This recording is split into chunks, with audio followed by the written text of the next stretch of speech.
వాళ్ళ బతికేదోళ్ళు బతుకుతున్నారులేరా వదిలేయరా అనడం అనేటటువంటిది ఉదారవాదం.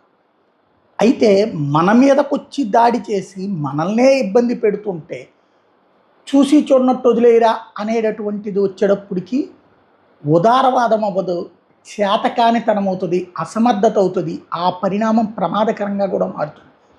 బ్రిటన్లో జరిగింది చేతకానితనం, చేవలేనితనం అనే కంటే రాజకీయ కుట్ర కోణం.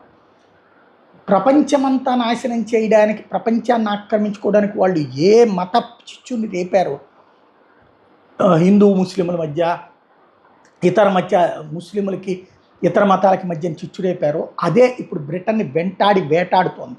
పాకిస్తాన్ వాళ్ళు ఇప్పటికే దాన్ని ఆక్రమించుకున్నారని చెప్పాలి పరోక్షంగా, లేదా ప్రపంచవ్యాప్త ముస్లింలు ఇప్పటికే ఆక్రమించుకున్నారని చెప్పుకోవాలి. అది ఒక ఎత్తు అయితే, చివరికి అక్కడ ఈ ఉదారవాదం పోలీసుల్ని కూడా వేధిస్తోంది.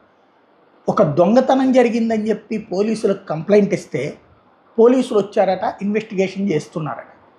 ఇదిగోండి మేము మా దగ్గర ఉన్నటువంటి వీడియో తీసాము అంటే, వీడియో తీయడం వాళ్ళ ప్రైవసీకి భంగం అన్నాడట పోలీస్ అధికారి. ఇలాంటి విచిత్రమైనటువంటి పరిస్థితి మనం ఏదేదో ఊరికినే ఉత్తుత్తుగా చెప్పుకోవట్లేదు. ఆ దేశానికి సంబంధించిన పార్లమెంట్ సభ్యురాలు పార్లమెంట్లో అడిగినటువంటి point. Shop around the clock, a fabulous store in St Michael's in my constituency, is plagued by shoplifting. Suki, who manages the business, very kindly had me in for a morning shift last Friday.